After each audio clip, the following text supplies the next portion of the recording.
मातरम पण म्हणालो ह्यासाठी की या वर्षी वंदे मातरम या गीताला लिहून 150 वर्ष पूर्ण झाले. त्यामुळे आपल्याला वंदे मातरम म्हटलं पाहिजे, कारण की आपल्या स्व अस्तित्वाला पुन्हा प्राप्त करण्याची जी प्रेरणा होती आपली, ती प्रेरणा वंदे मातरम राहिलेलं आहे. आज संताजी जगनाडे महाराज यांच्या जयंतीनिमित्त संपूर्ण आपला हा जो समाज आहे इथे एकत्र आलेला आहे. ही फार अभिमानाची गोष्ट आहे आणि फार उल्हास आणि म्हणता येईल की आत्मविश्वास जागवणारी गोष्ट आहे. आणि यासाठी म्हणून समस्त संताजी स्नेही मंडळ जी आहे त्यांनी हे जे महत् कार्य केलेलं आहे आणि सतत ते करतात आहे मागच्या काही वर्षांपासून. त्यामुळे मी सगळ्यांचे, संताजी स्नेही मंडळातील सगळ्या सदस्यांचे, सगळ्या महत्वाच्या सगळ्या व्यक्तींचे आणि एकूण एक प्रत्येक स्वयंसेवकाचे त्याच्यामध्ये फार फार अभिनंदन करतो. आणि हे कार्य असेच पुढे होत राहील अशी मी अपेक्षा व्यक्त करतो. मी काय फार मोठा व्यक्ती नाही आहे, मी समाजातला एक व्यक्ती आहे.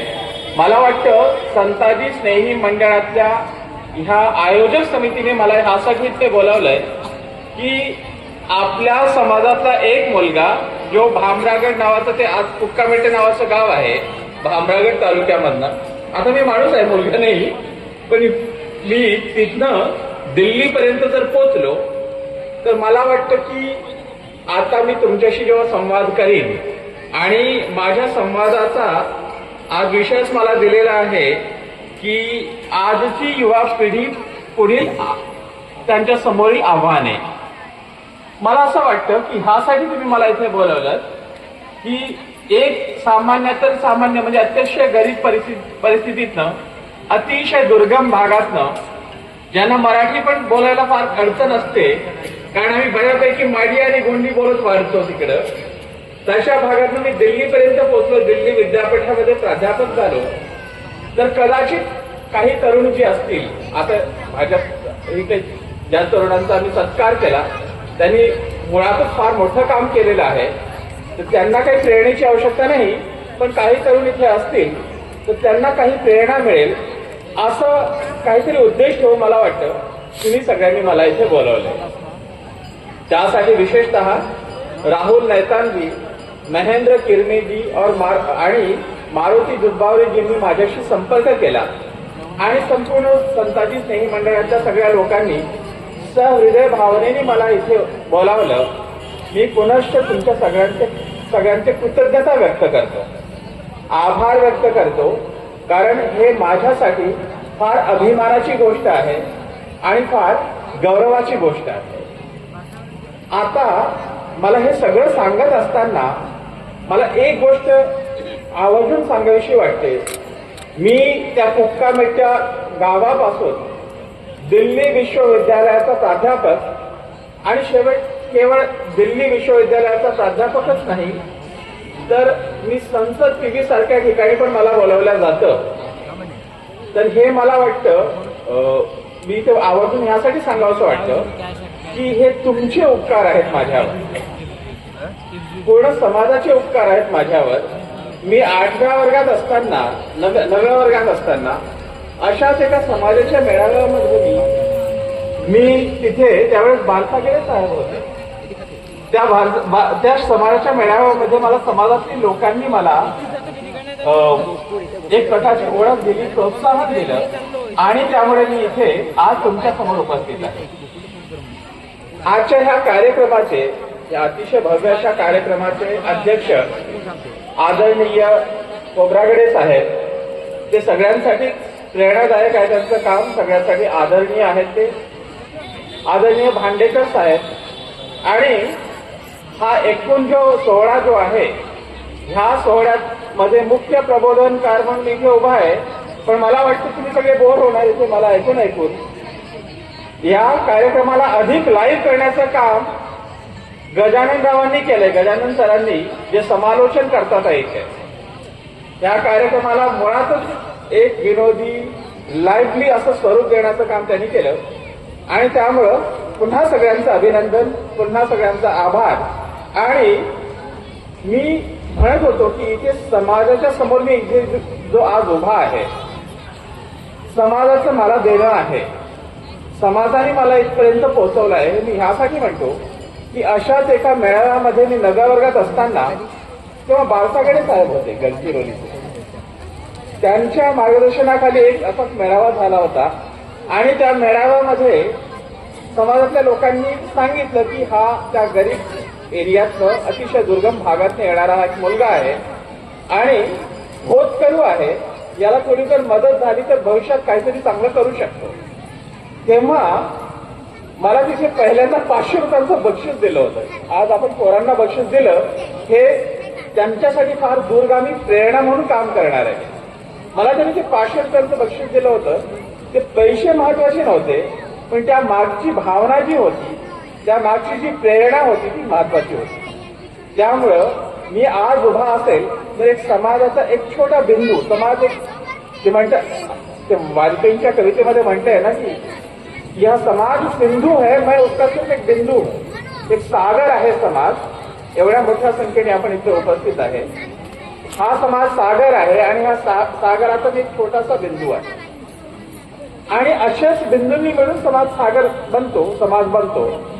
आणि त्यामुळे तुमचे जे उपकार आहेत त्या उपकाराची एक छोटीशी कृतज्ञता व्यक्त करण्यासाठी म्हणून मी इथे उभा आहे. मुख्य प्रबोधनकार वगैरे किंवा फार मुख्य मोठा मार्गदर्शक वगैरे या भावनेने मी उभा नाही. मला आणखी एक गोष्ट सांगावीशी वाटते, कारण आज हा विषय जरी आजच्या युवकांसमोरील आव्हान हा विषय जरी असला तरी मी जे बघतोय ते ह्याच्यामध्ये तरुण फार कमी दिसतात आहे मला. आणि इथे समाजातले बुजुर्ग, आई वडील, माता भगिनी ह्या सगळ्या इथे दिसतात आहे. त्यामुळे मला आवर्जून सांगावंसं पण वाटतं की 2-3 गोष्टी मला महत्वाच्या आहेत ज्यामुळे मी घडलो आणि मी घडलो तर तशाच पद्धतीने येणारी पिढी पण घडत जाईल असं मला वाटतं. एक गोष्ट, माझ्या वडिलांची गोष्ट मी इथे सांगू इच्छितो की माझ्या वडिलांनी आमच्याकडे जी तुटपुंजे जे काही संसाधनं असतील, जे काही छोट्या मोठ्या गोष्टी असतील, त्या सगळ्या गोष्टी आमच्या शिक्षणावर लावल्या. आमचे वडील 7वा वर्ग शिकलेले होते, पण शिक्षणाचं महात्म्य त्यांच्या लक्षात होतं. त्यामुळं आमच्या गावी फक्त 3ऱ्या वर्गापर्यंत शाळा होती, पण दररोज 3ऱ्या वर्गापर्यंत आणि 4थी ते 7वी भामरागडला आम्ही सरकारी शाळेत शिकायला गेलो. तिथे पण आमचे वडील येऊन दररोज शिकवायचे, म्हणजे घरी तर दररोज शिकवायचे आणि भामरागडला असताना शनिवारी रविवारी येऊन आम्हाला शिकवून जायचे. त्यामुळं ती जी प्रेरणा होती आणि असं वाटत राहिलं की आम्हाला पुढे जायचं आहे की ते बीज जे आहे आमच्या वडिलांनी आमच्यामध्ये रोवलं. त्यामुळे मी एक गोष्ट सांगू इच्छितो की मी माझ्या आयुष्यात कधीच तिसऱ्या श्रेणीतली, 4थ्या श्रेणीतली, 2ऱ्या श्रेणीतली असल्या कुठल्याही नोकरीसाठी मी कधीही अप्लाय नाही केलं. मी दिल्ली विद्यापीठामध्ये प्राध्यापक होण्यासाठी नव्हतो गेलो. मी दिल्ली विद्यापीठामध्ये IAS होण्यासाठी गेलो होतो. IAS नाही झालो, प्राध्यापक झालो, पण दिल्ली विद्यापीठात झालो. दुसरी गोष्ट मी सांगू इच्छितो की आपल्या इथे समाजामध्ये फार सामान्यातील सामान्य तशाच पद्धतीनं बऱ्यापैकी सदन परिस्थितीमधनं पण आपण इथे बसलेले आहात आणि समाजाचे तुम्ही फार मोठे आधार बिंदू आहात. माझ्या व्यक्तिगत उदाहरणात मी तुम्हाला यासाठी सांगतो, म्हणजे माझ्या वडिलांचं उदाहरण तुम्हाला ह्यासाठी दिलं की एकदाच फार मोठं चांगलं घर नाही झालं तर चालेल, एखादी 2 व्हीलर किंवा 4 व्हीलर नाही आली तरी चालेल, दिवाळीला कमी खर्च करावा लागला तरी चालेल, कमी कपडे घालावे लागले तरी चालेल, काही लग्नांना नाही जाता आलं आणि त्या लग्नांमध्ये काही देता नाही आलं तर चालेल, लोक काही नाराज होत असतील तर होऊ द्या, पण तुमच्या मुलांच्या शिक्षणासाठी जे काही तुमची संसाधनं असतील आणि नसतील तर जमवाची संसाधनं इतरांकडे मागा, भीक मागावी लागली तरी मागा तशी आणि त्यांच्यावरती संसाधनं इन्व्हेस्ट करा. पुढे जाऊन आमच्यापैकी आता ही जी तरुण मुलं, ही मुलं केवळ दिल्ली विद्यापीठामध्ये प्राध्यापक नाही तर IIT, IIM सारख्या ठिकाणी आणि इस्रो, नासा आणि अन्य ठिकाणी पण ते फार मोठ्या पदावर जातील आणि ते समाजाचे भूषण ठरतील. दुसरी गोष्ट की समाजातल्या ज्या लोकांकडे काही संसाधनं आहेत, ईश्वरीय कृपेने म्हणा किंवा आपण जी निसर्गाची एक शक्ती आहे, त्या शक्तीने आपल्याला आशीर्वाद दिला आणि काही संसाधनं, काही पैसे आमच्याकडे जरा जास्त आहेत असं मला असेल, तर त्यातली काही संसाधनं समाजासाठी आपल्याला देता येईल का, ह्याचा विचार करण्याची आवश्यकता आहे. मी ती 2-3 उदाहरणं देईन. मी 9व्या वर्गात असताना सुनील खोब्रागडे एसटी कंडक्टर होते त्यावेळेस गडचिरोलीचे. त्यांनी मला लाहेरीला जात असताना बसमध्ये कुठल्या तरी पोलिसांनी सांगितलं त्यांना की हा तुमच्या समाजातला मुलगा आहे, होतकरू आहे पण अत्यंत गरीब आहे, ह्याला कोणी मदत केली तर पुढे जाऊ शकतो. आणि मी जेव्हा जुलैमध्ये गडचिरोलीला शिकायला येत होतो, गडचिरोलीला शिकलो 8वी ते 12वी पर्यंत, त्यांनी मला म्हटलं चल माझ्यासोबत. मला माहित नाही पुढे घेऊन जायचं ते, मला घेऊन गेले ते. जेवण करताना मी त्यांना सर सर म्हणत होतो. ते म्हणाले सर म्हणत असेल तर माझ्याशी बोलू नको, ह्यानंतर मला काका म्हणत असेल तरच बोल. आणि तेव्हापासून ते माझे काका झाले. आणि माझ्या शिक्षणासाठी जी त्यांच्याकडे जी काही संसाधनं असतील ती संसाधनं मला दिली त्यांनी. माझी ट्युशन लावून दिली, मला प्रेरणा दिली, प्रेम दिलं. आणि त्यामुळे ती भावना जी आहे, मला काहीतरी करायचं ती भावना माझ्यामध्ये होती. तर दुसरी गोष्ट आणखी अपेक्षा अत्यंत आदरणीय पूजनीय मी म्हणेन त्यांना, श्रीमती अंजू सोनटक्के, जस्टिस अंजू सोनटक्के मॅडम.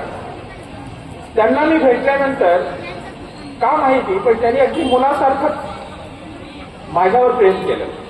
त्या म्हणाल्या की आम्हाला 2 मुलीच आहेत, आम्हाला मुलगा नाही, आम्ही तुलाच मुलगा म्हणून बघतो. आणि माझ्या MA MPhil पर्यंत मी JNU मध्ये जवाहरलाल नेहरू युनिव्हर्सिटी देशाची नंबर 1ची युनिव्हर्सिटी आहे.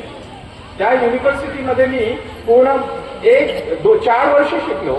त्या शिक्षणाचा जवळजवळ पूर्ण खर्च म्हणजे 12वीपर्यंत तर केलाच, पण पुढला पण खर्च त्यांनी केला. आणि त्यामुळे मी बऱ्याचदा पडलो. मला वाटलं की मी संपलो, आता मी भविष्यात काहीही करू शकणार नाही. पण ह्या लोकांनी, तसेच विठ्ठलराव कोठारे काका गडचिरोलीचे, अशा अनेक लोकांनी मला आपल्या पोरासारखं प्रेम केलं. केवळ पैसे नाही दिलेच मला, त्यांनी प्रेम दिलं. त्या भावना माझ्यामध्ये गुंतवल्या आणि त्या भावना गुंतवल्यामुळं, त्या भावना इन्व्हेस्ट केल्यामुळं मला असं वाटलं की मी छोटी गोष्ट या आयुष्यात करणारच नाही. त्यामुळे मी आयुष्यात कधी 3य श्रेणी, 4थ श्रेणी, 2य श्रेणी असल्या कुठल्याही नोकऱ्यांना मी अप्लाय केलं नाही. UPSC करायचं, त्याच्यामध्ये फक्त IAS व्हायचा हा ध्येय होता. म्हणजे IAS नाही झालो, पण दिल्ली विद्यापीठामध्ये प्राध्यापक होणं काही सोपी गोष्ट नाही आहे. दिल्ली विद्यापीठामध्ये प्राध्यापक होण्यासाठी, आता मी हे स्पष्ट बोलायला नको, पण आपल्याला माहिती आहे का 50, 60, 70 लाख हे सगळं चाललेलं आहे प्राध्यापक होण्यासाठी.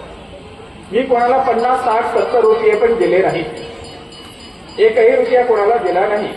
आणि केवळ मेरिटच्या आधारावर मी इथे सिलेक्ट झालो. तर ही जी भावना माझ्यामध्ये आहे, तुम्ही त्या फुटकामेच्यापासून अत्यंत गरीब घरातून मी दिल्लीपर्यंत जर पोहोचलो असेल तर हे फक्त माझ्यामुळे नाही. मी काय फार असाधारण स्टुडंट नव्हतो, पण ही सगळी जी मोठी, माझे वडील, खोब्रागडे काका, अंजू सोनटक्के मॅडम, विठ्ठलराव काका आणि असे अनेक लोक जे माझ्या आयुष्यात येत गेले आणि त्यांनी माझ्या आयुष्याचं सोनं करण्याची संधी मला दिली, मला प्रेरणा दिली. आणि मला ही भाव जागवलं की जर तू काहीतरी मोठं करत असशील तरच आमच्यासमोर उभा हो, नाहीतर तू उभं होण्याची क्षमता तुझ्यामध्ये नाही. आणि त्यामुळे मला काहीतरी मोठंच करायचं होतं जेणेकरून मी त्यांच्यासमोर उभा राहू शकतो. म्हणून मी दिल्ली विद्यापीठापर्यंत देशाच्या नंबर 1 युनिव्हर्सिटीमध्ये शिकून दिल्ली विद्यापीठामध्ये प्राध्यापक झालो. ही गोष्ट मला वाटतं की आमच्या समाजामधल्या काही लोकांकडे काही संसाधनं असतील तर आपल्याला दिलंच पाहिजे. ती आपली सामाजिक जबाबदारी आहे, सोशल रिस्पॉन्सिबिलिटी आहे. या मेळाव्यामधनं मला वाटतं आपण सगळे लोक जेव्हा एकत्र येतो तर ही भावना आपल्या मनामध्ये दृढ होणं अत्यंत आवश्यक आहे असं मला वाटतं. आणि ही गोष्ट मला सांगायची होती. दुसरी गोष्ट, आज मी माझ्या विषयावर येतो की तरुणांसमोर आव्हानं. मी काही फार असं मोघम असं काही बोलणार नाही. मी इथे तुमच्यासमोर उभा आहे तर माझे काही अनुभव मी तुम्हाला सांगणार आहे. इथे काही तरुण असतील तर त्याच्यातलं काही तुम्हाला वाटलं की हे करता येऊ शकतं तर तुम्ही केलं पाहिजे. मी 12व्या वर्गात मला 75% आले होते, त्यावेळेस मी बीएड करू शकलो असतो. माझ्या वडिलांची तेव्हापर्यंत हिंमत तुटलेली होती. माझ्या वडिलांनी म्हटलं की तू बीएड कर, शिक्षक हो आणि पुढे काहीतरी करण्याचा विचार कर. मला माहित होतं बीएड केल्यानंतर त्या काळात नोकरी लागत होती, नोकरी झाली की लग्न लगेच होणार आणि पुढे काही होणार नाही, त्यामुळे बीएड करायचं नाही हे ठरवलं. त्यामुळे जर आपल्या आयुष्यात तरुणांसाठी मी सांगतो, तुम्ही जर काही ध्येय जर ठरवली असतील तर त्या ध्येयांप्रती तुमची श्रद्धा ही अटूट असली पाहिजे, आढाळ असली पाहिजे. त्याच्यासाठी कुठलीही किंमत मोजण्याची तुमची तयारी असली पाहिजे. दुसरी गोष्ट, पण हे सगळं नुसतं ध्येय अंधारामध्ये अशी ध्येय ठरवून चालणार नाही, अंधारामध्ये स्वप्न सजवून चालणार नाही. मी माझ्या बाबांना म्हटलं की घरची जबाबदारी आहे, कारण गरीब आहोत आम्ही, 3 भाऊ 3 बहिणी, मी सगळ्यात मोठा, मी अजून लग्न केलेलं नाही, हे लग्न घेतलं पाहिजे. यासाठी की काहीतरी देणं लागतं आणि आपण ज्या समाजाची गोष्ट करतो त्या समाजाची सुरुवात आपल्या कुटुंबापासून होते. मी समाजाबद्दल काहीतरी मोठ्या मोठ्या गोष्टी करतो आणि मी माझ्या भावा बहिणींकडे दुर्लक्ष केलं तर कुठल्या समाजाची मी गोष्ट करतोय, हे सगळं ढोंग आहे. अशा प्रकारचं ढोंग चालणार नाही. त्यामुळे असं ते इंग्लिशमध्ये म्हणतात ना, चॅरिटी बिगिन्स ॲट होम. हे जे चॅरिटी आहे, समाजाप्रती देणं लागतं, हे घरापासून सुरुवात होते. मी आता इथे सांगत असताना मला अभिमान वाटतो की मी माझ्या व्यक्तिगत सुखांचं काही त्यांना मी सॅक्रिफाईस केलं आणि कमीत कमी माझ्या कुटुंबाला उभं करण्यासाठी मला काही योगदान देता येतं का, त्याचा मी विचार केला. ही आपली जाणीव आहे. मी जर मोठा झालो, फक्त मी, माझं घर, माझी गाडी, माझ्यासाठी चांगले चांगले पैसे, चांगले चांगले कपडे, हेच जर माझं ध्येय असेल तर तुमची स्वप्न ही जी मोठी असतात ती स्वप्न स्वयंकेंद्रित असतात आणि ती स्वयंकेंद्रित स्वप्न तुम्हाला दूरपर्यंत घेऊन जाऊ शकत नाही. तुमच्या स्वप्नांना उदात्तता लागते. तुमच्या स्वप्नांचं जे क्षितिज असतं, त्यांचं जे आकार असतो, त्यांचा जो विस्तार असतो, फार मोठा असावा लागतो. तेव्हा तुमची अढळ श्रद्धा असली पाहिजे आणि ती स्वप्न फक्त स्वार्थी, स्वयंकेंद्रित एवढ्यापर्यंत ती स्वप्न नसावी. ती स्वप्न ही समाजाप्रती देणं लागतं अशी स्वप्न असावी. दुसरी गोष्ट, बऱ्याचदा आम्हाला असं सांगितलं जातं की things which are impossible in this world, काही गोष्टी अशक्य आहेत. मी जर 10 फूट लांब उडी मारण्याची माझी क्षमता असेल आणि मी डायरेक्टली 20 फूट लांब उडी मारण्याचं जर ध्येय ठेवलं, I will live and die without knowing that it was beyond my reach. म्हणजे की मी जगणार आणि मरणार की हे मला कळण्याआधीच की मी कधीच तुम्हाला करू शकत नाही. त्यामुळे मी तुम्हाला सांगेन की एकदा भान ठेवून तुमचे ध्येय ठरवा. तरुणांसाठी भान ठेवून तुमचे ध्येय ठरवा आणि एकदा तुमचे ध्येय निश्चित झाले तर मग बेभान होऊन त्या स्वप्नांना वास्तवात उतरवण्यासाठी, त्यांना चरितार्थ करण्यासाठी, त्यांना वास्तविकतेमध्ये उतरवण्यासाठी तुम्हाला बेभान होऊन दिवस रात्र प्रयत्न केले पाहिजेत. लोक तुमच्याकडे बघून हसतील, तुम्हाला नावं ठेवतील.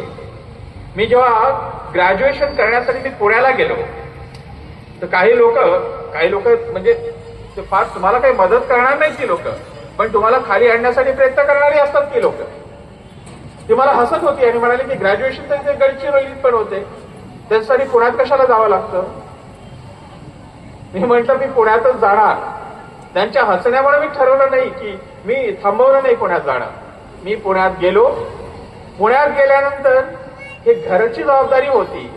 मी डीएड करणार नव्हतो, कारण डीएड करायला 3 वर्ष, डीएडची नोकरी लागल्यानंतरही 3 वर्ष शिक्षण सेवक म्हणून करावं लागायचं. ते 8,000 रुपये मिळायचे. मी ठरवलं होतं की 3 वर्षात मी ग्रॅज्युएशन करीन, माझी इंग्लिश एवढी सुधारेल की मी इंटरनॅशनल कॉल सेंटर्स मध्ये काम करेल. मी ग्रॅज्युएशन केल्यानंतर इंटरनॅशनल कॉल सेंटर्स मध्ये काम केलं. ब्रिटिश बँकेसाठी काम केलं. मी ब्रिटिश कस्टमर सोबत दररोज 8 तास, जे तुम्ही आता हे कॉल सेंटर्सवर बोलतात ना मराठी हिंदी बोलणारी पोरं, तशी मी ब्रिटिश लोकांचे नियमितपणे 8 तास बोलायचो. त्याचे मला पैसे पण जास्त मिळाले. ठरलेल्या वेळात माझ्या बहिणीचं मी लग्न केलं, लहान बहिणीचं, आणि पुढल्या शिक्षणासाठी मी दिल्लीमध्ये गेलो. आता हे सगळं मी काय म्हणतो की भान ठेवून ध्येय ठरवावे, आणि एकदा ते ध्येय ठरले की मग तुम्हाला छोटी छोटी ध्येय ठरवावी लागतील. एक मोठं ध्येय प्राप्त करण्यासाठी मधल्या काळामध्ये इंटरव्हल मध्ये छोटी छोटी ध्येय ठरवावी लागतील. जसं मी कॉल सेंटर्स मध्ये काम करायला सुरुवात केली. कॉल सेंटर मध्ये मला करिअर करायचं नव्हतं, पण माझी ती आवश्यकता होती त्या वेळेसाठी, आणि त्यामुळे ती आवश्यकता पूर्ण करण्यासाठी म्हणून ते काम केलं. मी तिथे थांबलो नाही. मी JNU मध्ये गेलो. JNU मध्ये गेल्यानंतर मला बऱ्याचदा असं वाटलं की आता काही होण्याची शक्यता दिसत नाही आहे. पण मी तेव्हा नंतर म्हटलं की कुठली तरी शक्ती आहे तुम्हाला, तुमची पथ प्रदर्शक होत असते, ती तुम्हाला रस्ता दाखवत असते, आणि ते तुम्हाला पडू देणार नाही, थांबू देणार नाही, संपू देणार नाही. त्यामुळं मला असं वाटतं की आपलं शिक्षण असो, व्यवसाय असो, की आणखी कुठलीही गोष्ट का असेना, त्या गोष्टींच्या संदर्भामध्ये भान ठेवून ध्येय ठरवायची, आणि त्या ध्येयांना बेभान होऊन वास्तवात उतरवण्यासाठी प्रयत्न करायचे. मला ही गोष्ट महत्वाची वाटते. दुसरी गोष्ट की विशेष करून मी पुनश्च एकदा संताजी स्नेही मंडळाचे अभिनंदन करतो, त्यांचे आभार पण व्यक्त करतो, त्यांच्या प्रती एक प्रकारची समाजाचा एक व्यक्ती म्हणून कृतज्ञता व्यक्त करतो की संपूर्ण समाजाला एका माळेमध्ये बांधण्याचं काम तुम्ही करताय. मला आल्यानंतर मी राहुलजींशी, महेंद्रजींशी आणि मारुतीजींशी बोलत होतो, आणि बाकी जे संताजी स्नेही मंडळाचे जे काही आयोजक आहे, मी तुम्हा सगळ्यांशी बोलत असताना माझ्या लक्षात आलं की ह्याची सुरुवात किंवा अशा प्रकारच्या कार्यक्रमांची मुहूर्तमेढ तुम्ही इथे चामोर्शीमध्ये घातली, आणि आज चंद्रपूर, भंडारा आणि अन्य ठिकाणी पण 8 तारखेला श्री संताजी जगनाडे महाराजांची जयंती साजरी केली जाते. ही फार मोठी गोष्ट आहे. ती यासाठी की समाज म्हणून आपण ह्या दिवशी एकत्र येतो, आणि प्रत्येक समाजाने आपली एकी कायम ठेवलेली आहे, अनेक समाजांनी, आणि त्यामुळं एक सामूहिक शक्तीमुळं त्यांना केवळ राजकीयच नाही, सामाजिक पण महत्व प्राप्त झालंय. तुम्ही या गोष्टीचा वापर करून तुम्हाला जे पाहिजे आहे समाजासाठी ते साध्य करू शकता, आणि केवळ गडचिरोली जिल्ह्यातच म्हणून नाही, तर एकूण पुऱ्या विदर्भ भागामध्ये तेली समाजाची संख्या फार मोठी संख्या आहे. आपण एक मोठा प्रेशर ग्रुप होऊ शकतो.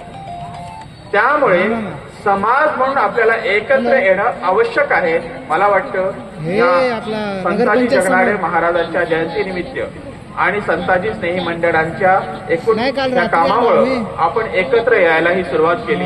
हे येणाऱ्या युगाची नांदी आहे की कमीत कमी विदर्भामध्ये तेली समाजाच्या हितांना डावलून किंवा तेली समाजाच्या नेतृत्वाला बाजूला करून फार मोठं काहीतरी ध्येय विदर्भामध्ये साध्य केलं जाणार नाही, तसं होणार नाही.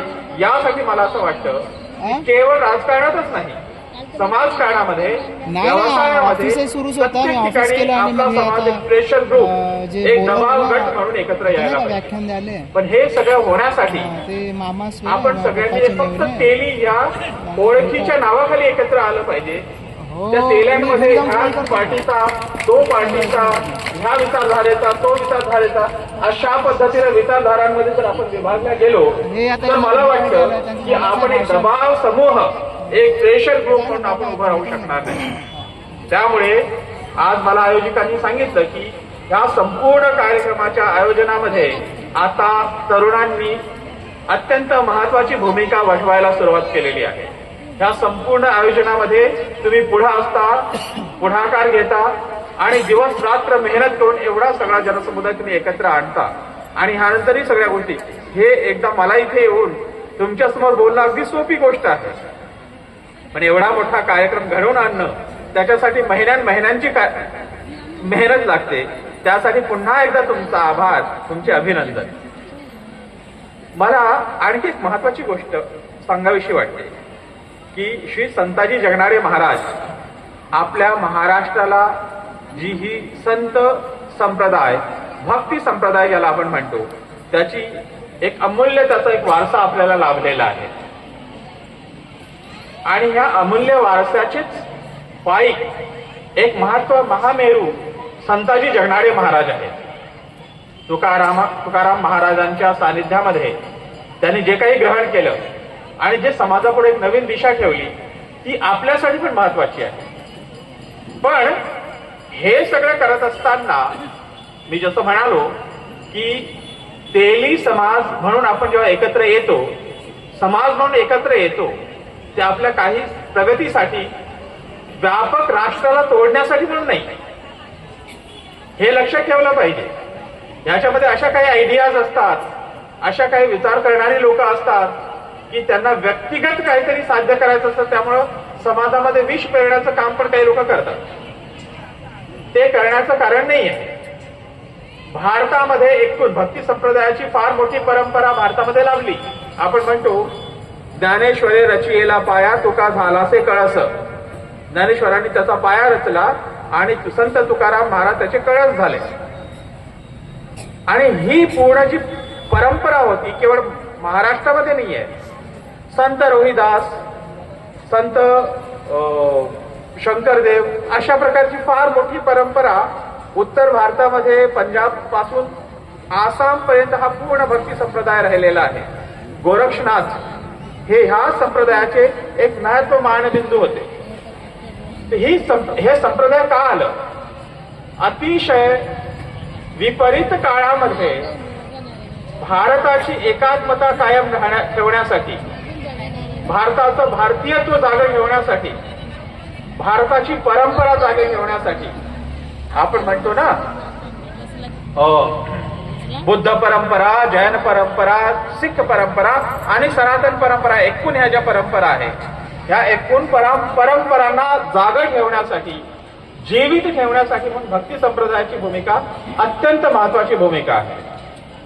ती परंपरा आपल्या ह्या एकत्र येण्यातनं पण ती आपल्याला दृष्टीमध्ये यायला पाहिजे की आपण केवळ एक समाज म्हणून नाही तर राष्ट्राच्या प्रती पण आपल्याला देणं लागतं. समाजाच्या प्रती जसं आपलं देणं आहे ते एकूण समाजाचं राष्ट्राच्या प्रती देणं आहे. एक गोष्ट आपल्याला लक्षात ठेवलीच पाहिजे की तो मोहम्मद इक्बाल ज्याने ते सारे जहां से अच्छा लिहिलं, त्याचं फार काही गुणगान करण्याचं कारण नाही आहे. सगळ्यात पहिले जे काही मुसलमान होते ज्यांनी वेगळ्या भारताची जी वेगळ्या मुस्लिम राष्ट्राची जी कल्पना मांडली त्याच्यापैकी तो एक आहे. तो म्हणाला की मजहब नहीं सिखाता आपस में बैर रखना, हिंदी है हम वतन है हिंदुस्तान हमारा. त्यानंतर सगळ्यात महत्वाचा एक विचारक जर असेल वेगळ्या पाकिस्तानाची की याच्यामध्ये दोन देश असतात, भारत हिंदू देश आणि मुस्लिम देश, असा वेगळ्या मुस्लिम देशाची परिकल्पना मांडणारा मोहम्मद इक्बालच आहे. पण त्या मोहम्मद इक्बालने काही गोष्टी भावनेच्या भारात येऊन का असे ना त्यांनी लिहिल्या. त्याच्यामध्ये एक गोष्ट त्यांनी म्हटली की यूनान मिश्र रुहा सब मिट गए जहां से कुछ बात है की हस्ती मिटती नहीं हमारी. भारताच्या संस्कृतीसोबत आपण सगळ्यात पुरातन संस्कृती आहे या जगात विश्वामध्ये सगळीकडे जर बघितलात तर आपल्या एवढी पुरातन सभ्यता कुठलीच सभ्यता नाही आहे. केवळ ही एक सभ्यता जिवंत राहिलेली आहे. बाकी सगळ्या सभ्यतांना संपून टाकलं, फिनिश केलं. त्यांना त्या लोकांना जर फिजिकली नाही मारता आलं तर त्यांच्यामध्ये रोगराई पसरवली, त्यांना संपुष्टात आणलं. आज नॉर्थ अमेरिकेमध्ये म्हणजे United states of America, America जो देश म्हणतो त्याच्यामध्ये कॅनडा हे नॉर्थ अमेरिकन कॉन्टिनेंट आणि साऊथ अमेरिका जो आपण म्हणतो त्याच्यामध्ये अर्जेंटिना, ब्राझील, पेरू, इक्वेडोर, व्हेनेझुएला ह्या सगळे जे देश आहेत हे सगळे साऊथ अमेरिकेमधले. ह्या इथे राहणारे आजचे जे गोरे लोक आहेत ते मूळचे तिथले लोक नाहीत. हे सगळे इकडे इंग्लंडचे लोक, फ्रान्सचे लोक, स्पेनचे लोक, पोर्चुगीज लोक, पोर्चुगलचे लोक हे तिथे गेलेले लोक आहेत. त्याने तिथल्या सभ्यतांना संपवून टाकलं, लोकांना संपवून टाकलं, त्यांच्या भाषा संपवल्या. भारतामध्ये पण आपल्याला माहिती आहे इंग्लिश आले, ब्रिटिश ईस्ट इंडिया कंपनी, त्यानंतर पोर्चुगीज जे गोव्यामध्ये होते आणि पॉंडिचेरीमध्ये फ्रेंच, हे सगळे लोक आले. यांनी पूर्ण प्रयत्न केला की भारतीय संस्कृती संपवून टाकायची. भारतीय संस्कृती संपली नाही, कोणी संपवू शकला नाही. आम्ही चिरंतन आहोत आणि आहे, राहणार आहोत आम्ही. तर त्यामुळे कितीही काम ते म्हणतात ना एका कवितेमध्ये की क्या कभी किसने सुना है सूर्य रुकता तिमिर भय से, क्या कभी सरिता रुकी है बांध से पर्वतों से। बांध और पर्वत इस संस्कृती को तोड़ नहीं पाए ना तोड़ पाएंगे, आणि ह्या संस्कृतीच्या संदर्भामध्ये आपलं पण एक भाव असतो, ते देणं आवश्यक आहे. म्हणून कन्क्लुजन मध्ये मला हे गोष्ट सांगावीशी वाटते की सगळ्यात पहिल्यांदा तर मी आपल्या सगळ्यांचा फार ऋणी आहे की तुम्ही मला माझ्यासारख्या लहान माणसाला इथे येण्याची संधी दिली आणि तुमच्यासोबत संवाद करण्याची संधी दिली. मी इथे येत असताना मला माहिती होतं की मी काय फार एवढा मोठा माणूस नाही की एवढ्या जनसमुदायासमोर मुख्य प्रबोधनकार वगैरे म्हणून उभा राहण्याची माझ्यामध्ये क्षमता आहे. मी अशी काहीतरी ध्येय किंवा आशा बाळगून मी इथे नाही, पण मी या हिशोबाने इथे उभा राहिलो. मला काही कामं होती, हे सगळं असतानाही समाजाप्रती मला देणं लागतं ह्या भावनेने मी उभा आहे. मी समाजाने घडलेला एक व्यक्ती आहे, समाजाचं मला घडवण्यामध्ये फार मोठं योगदान आहे ह्याची मला जाणीव आहे आणि त्याचा मी ऋणी आहे. त्याची कृतज्ञता व्यक्त करण्यासाठी म्हणून मी तुमच्यासमोर उभा आहे. दुसरी गोष्ट मला वाटतं की आपल्या सगळ्या लोकांना समाजाप्रती देणं लागतं. मी 2-3 उदाहरणं सांगितली, ती उदाहरणं पण त्या हिशोबाने आपल्याला आपल्या व्यक्तिमत्वामध्ये तसं काहीतरी बदल घडवून आणता येईल का, आपल्याला समाजाप्रती काही देता येईल का, त्यासाठी आपल्याला प्रयत्न केले पाहिजेत. तरुणांची भूमिका अत्यंत महत्वाची आहे आणि एक गोष्ट लक्षात ठेवलं पाहिजे की आपल्या समाजाचं नेतृत्व कसं असलं पाहिजे. समाजाचं नेतृत्व जे समाजाप्रती प्रतिबद्धता ठेवणारं जे नेतृत्व आहे असं नेतृत्व असलं पाहिजे. त्या नेतृत्वाकडे खूप पैसे आहेत म्हणून त्याला आपला नेता बनवण्याचं कारण नाही. तो एकदाचे पैसे नसेल तरी चालेल, पण तो असा व्यक्ती की जो समाजाप्रती प्रतिबद्ध आहे, त्याचं चारित्र्य छान आहे, तो बरबटलेला नाही आहे, चारित्र्य संपन्न आहे, असा कुठला तरी व्यक्ती आपल्या समाजाचा नेतृत्व म्हणून उभा राहायला पाहिजे. आणि ते सगळं नेतृत्व म्हणून उभं राहण्यासाठी संपूर्ण समाज त्याच्या मागं उभं राहण्याची पण आवश्यकता आहे. पण हे सगळं करण्यासाठी तरुणांनी ही भावना आपल्यामध्ये कायम ठेवली पाहिजे की आपल्याला समाजाप्रती देणं आहे. नाही तर बऱ्याचदा माहिती आहे तुम्हाला दिल्लीमध्ये काय झालं. मी सगळ्यात देशात जगातला स्वच्छ माणूस, प्रामाणिक माणूस सांगणारी माणसं, मग नंतर लक्षात आलं की एक मागून एक करप्शनमध्ये ते बरबटलेले आहेत. अशा पद्धतीनं समाजाचा धोका करण्याचं कारण नाही. जर समाज तुमच्यावर विश्वास ठेवून तुमच्या मागे जर उभा राहिला, त्या समाजाच्या विश्वासाला जागलं पाहिजे तुम्ही.